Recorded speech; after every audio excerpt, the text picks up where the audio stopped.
Merci de choisir Nal TV International. Mesdames et messieurs, bonjour et bienvenue à cette nouvelle édition de Midi au Caire, un programme qui vous présente tout ce qui s'est passé sur la scène égyptienne ces dernières 24 heures. On va commencer par cet événement à la une, c'est la visite du président Abdel Fattah el-Sisi à Pékin. Le président Abdel Fattah el-Sisi est arrivé tôt ce matin à Pékin dans une visite officielle à l'invitation du président chinois Xi Jinping. Au cours de cette visite, le président el-Sisi doit s'entretenir avec son homologue chinois et nombre de hauts responsables chinois pour renforcer les relations bilatérales et examiner les meilleures perspectives de coopération dans les divers domaines. Les entretiens du président el-Sisi seront également centrés sur l'examen des dossiers régionaux et internationaux d'intérêt commun, dont notamment la guerre à Gaza et les moyens de restaurer la stabilité dans la région. Le président el-Sisi doit également participer à la cérémonie d'ouverture de la 10e conférence ministérielle du Forum de coopération Chine-États arabes qui se tiendra à Pékin le 30 mai. Le président Abdel Fattah el-Sisi a enjoint de poursuivre le développement en cours du réseau portuaire égyptien pour s'aligner aux efforts de l'État visant à maximiser l'exploitation des projets d'infrastructures mis en place au cours des dernières années. Et ce, afin de renforcer les potentialités du pays et créer de nouvelles opportunités d'emploi aux citoyens. Le président el-Sisi a tenu ses propos lors d'une réunion avec Kamel Al-Wazir, ministre des Transports, et le général Ashraf Fatwa, commandant en chef des forces navales égyptiennes. Le porte-parole de la présidence égyptienne a précisé que le président el-Sisi a été informé de l'état d'avancement des projets de développement dans les ports au niveau de la République, soulignant leur importance vitale dans les différents secteurs étatiques et le rôle dans le renforcement de la position de l'Égypte en tant que hub régional et mondial pour le transport maritime, le logistique et le commerce de transit. Le ministre des Affaires étrangères, Sameh Shoukry, a jugé impératif qu'Israël assume ses responsabilités à l'égard des civils à Gaza, notamment dans la ville palestinienne de Rafah, et cela en tant que force d'occupation en vertu du droit international. Le chef de la diplomatie égyptienne a fait cette déclaration lors de sa rencontre avec Olivier Varelli, commissaire de l'Union européenne pour la politique de voisinage et d'expansion à Bruxelles, en marge de sa participation à la réunion du Conseil des affaires étrangères de l'Union européenne. Shoukry a souligné le rejet catégorique de l'Égypte de toute tentative israélienne visant à entraver l'accès de l'aide humanitaire dans l'enclave palestinienne en contrôlant le point de passage de Rafah du côté palestinien. De son côté, le commissaire européen a affirmé que l'Union européenne n'épargnait aucun effort pour contenir la crise dans l'enclave palestinienne et assurer l'acheminement de l'aide aux Palestiniens menacés de famine.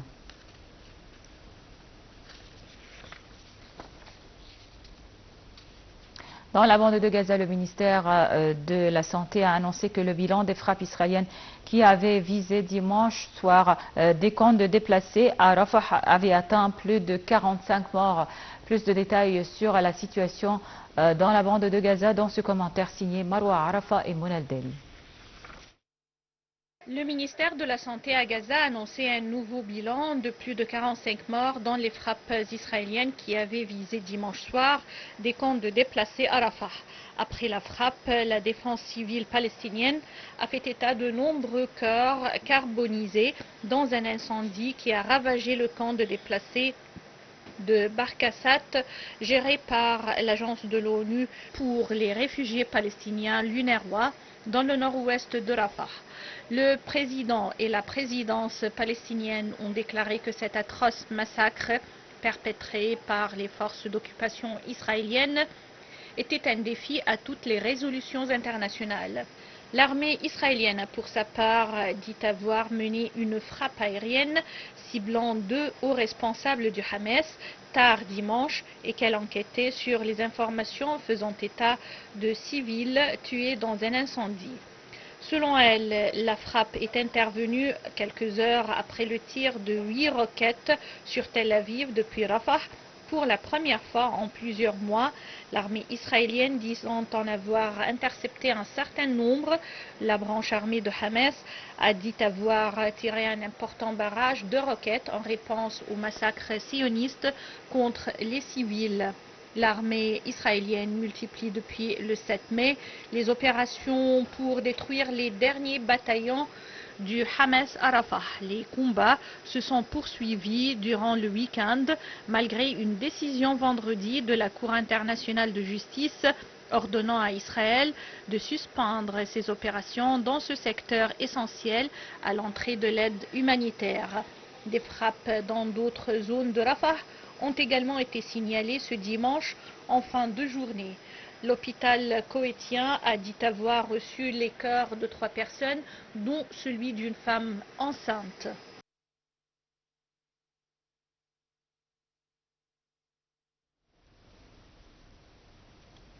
Et pour parler plus de ce sujet, analyser donc ce qui s'est fait ces dernières 24 heures dans la bande de Gaza, on a en ligne Fattah Al-Politique. Bonjour monsieur. Oui, bonjour. Vous le voyez, depuis dimanche soir, une escalade militaire sur le terrain, surtout les bombardements sur un camp de déplacés à Rafah, dans la ville palestinienne de Rafah, tout près des frontières de l'Égypte. Aussi l'incident survenu hier, un garde frontière qui est égyptien, qui a été tué lors de tirs, et les forces armées qui ont ordonné une investigation, une enquête sur cet incident, aussi sur le plan des négociations, les négociations qui sondent à cause de l'entrance des deux camps. Je ne peux pas parler d'Israël seulement. Quelles sont vos prévisions pour les jours à venir? Que ce soit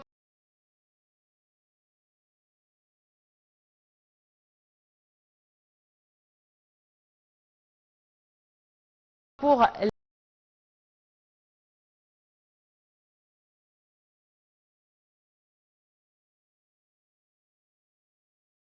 les négociations pour un cessez-le-feu, les négociations menées sous le parrainage de l'Égypte, des États-Unis et du Qatar, et aussi pour le conflit qui s'approche aussi des frontières égyptiennes. Eh bien, tout mettant en fait le parrainage de l'Égypte et les efforts en fait internationaux que la diplomatie et toutes les diplomaties arabes, et je dirais même la diplomatie soit européenne, mais tout ça va se dissiper en l'air. Parce qu'on sait très bien que Israël est obstiné, Netanyahou est obstiné, et décidé d'aller jusqu'au bout. C'est une boucherie. La boucherie, en fait, a suscité l'indignation internationale partout dans le monde. Alors, quand même, depuis combien de temps l'indignation est évoquée?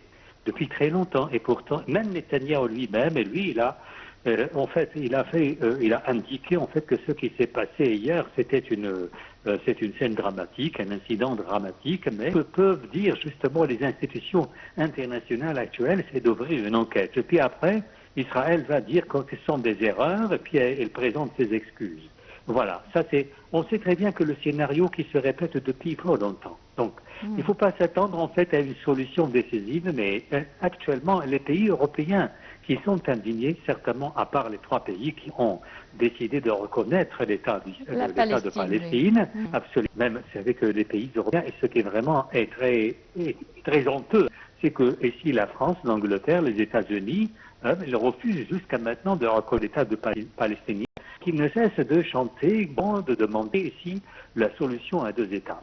Et ça vraiment, c'est très choquant de voir ça. Alors, à part seulement l'Espagne et Norvège et Irlande, ça c'est un courage en fait de reconnaître l'État palestinien. Ce qui s'est passé hier, c'est une boucherie, c'est-à-dire que c'est dans s'attendre aussi à quoi? À d'autres bombardements, étant donné que ici Israël, ou Netanyahou plutôt, dit nous avons ciblé simplement des attaquants et assaillants de Hamas dans le quartier de Rafah ou dans tel banlieue de Rafah.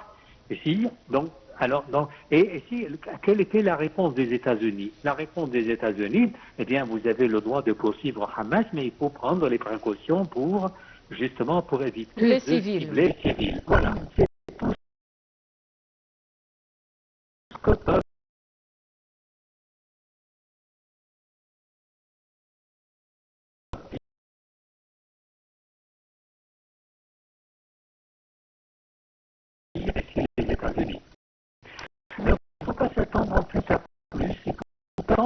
même aux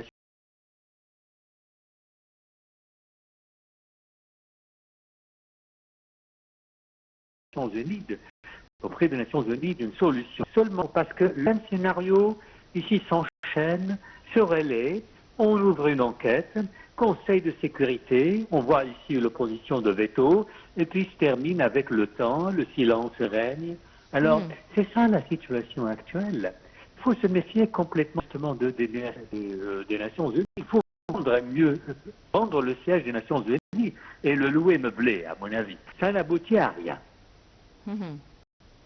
Et voyez, en cas de reconnaissance, quand les Belges demandent, en cas de l'État européen de la Palestine, d'un État palestinien, est-ce que ça va aboutir à quelque chose ou c'est quelque chose de symbolique? Et si c'est une reconnaissance donc qui est tangible, après ça, quel est le processus donc pour arrêter cette guerre?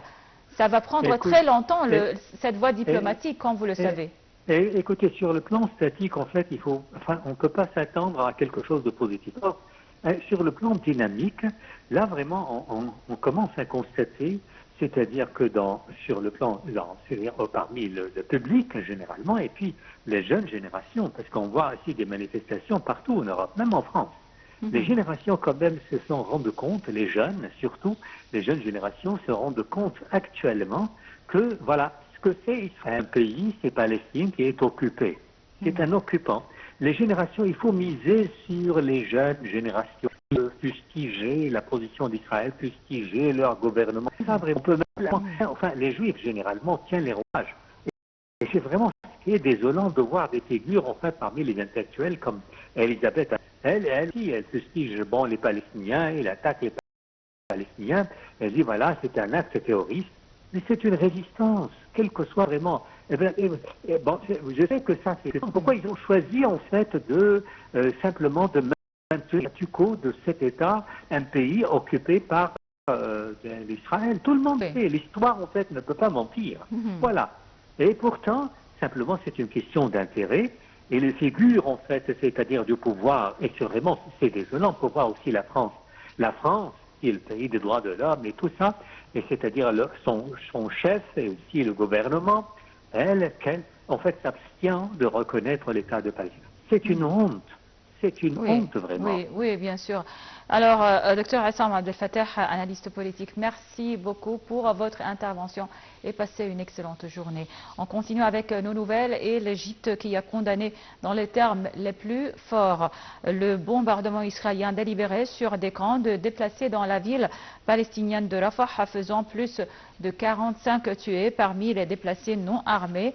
Dans un communiqué du ministère des Affaires étrangères, l'Égypte a dénoncé vertement cette nouvelle violation des dispositions du droit international humanitaire et des clauses du 4e accord de Genève de l'année 1949 sur l'attaque catastrophique comme une preuve de l'intransigeance des Israéliens qui poursuivent le ciblage des civils non armés et leur politique visant du conflit et la poursuite du massacre, démantèlement de l'enclave sans rase depuis plus de 7 mois.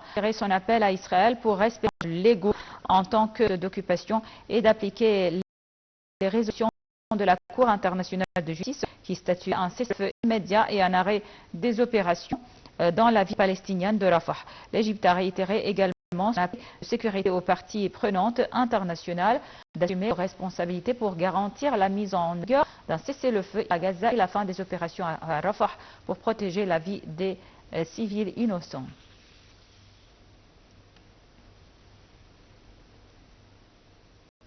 L'armée égyptienne a annoncé d'une enquête concernant la mort d'un garde-frontière dans la zone frontalière de Rafah entre l'Égypte et la Gaza palestinienne. Les forces égyptiennes, autorités compétentes, enquêtent sur des tirs à la zone frontalière de Rafah ayant entraîné la mort d'un des gardes, selon un communiqué publié par le porte-parole de l'armée égyptienne.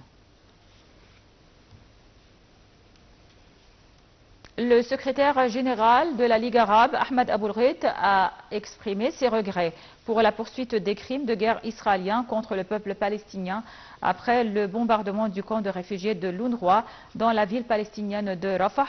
Aboulghait a déclaré que la Ligue arabe soumet ce nouveau crime aux tribunaux internationaux. Leur instance appuie le dossier des preuves qui exige que les responsables de ces crimes soient effectivement recherchés par la justice internationale. Oui, Israël a lancé des opérations au sol le 7 mai en dépit des inquiétudes exprimées au sein de la communauté internationale par crainte pour la population civile, a été dénoncée notamment par l'Égypte et le Qatar, médiateurs dans les efforts diplomatiques pour parvenir à un cessez-le-feu dans la guerre dévastatrice déclenchée il y a bientôt 8 mois. La Jordanie a fermement condamné les crimes de guerre en cours. Elle estime que la frappe israélienne défie les décisions de la CIJ et constitue une grave violation du droit international et du droit international humanitaire. Vendredi, la Cour internationale de justice CIJ avait ordonné à Israël de suspendre ses opérations à Rafah qui ont poussé en près de 3 semaines, selon l'ONU, quelques 800 000 à la fuite, dont beaucoup déjà plusieurs fois déplacés par la guerre. Le Qatar a prévenu que les frappes israéliennes à Rafah pourraient compliquer les efforts de médiation, appelant la communauté internationale à agir de toute urgence, empêcher un génocide et protéger les civils. L'Arabie saoudite a également condamné dans les termes les plus fermes la poursuite des massacres. Le chef de la diplomatie européenne, Josep Borrell, s'est dit lundi horrifié par les frappes israéliennes. De son côté, le président français, Emmanuel Macron, s'est dit indigné et son homologue turc Recep Tayyip Erdogan a promis que son pays ferait tout son possible pour que les autorités israéliennes barbares rendent des comptes. Bon, voilà, donc c'était tout pour notre programme Midi au Caire. Merci pour votre attention et passez d'excellents moments avec la suite de nos programmes sur Nile TV International, nos programmes en langue française qui se poursuivent jusqu'à 13h heure locale du Caire. Excellente journée avec Nile TV International.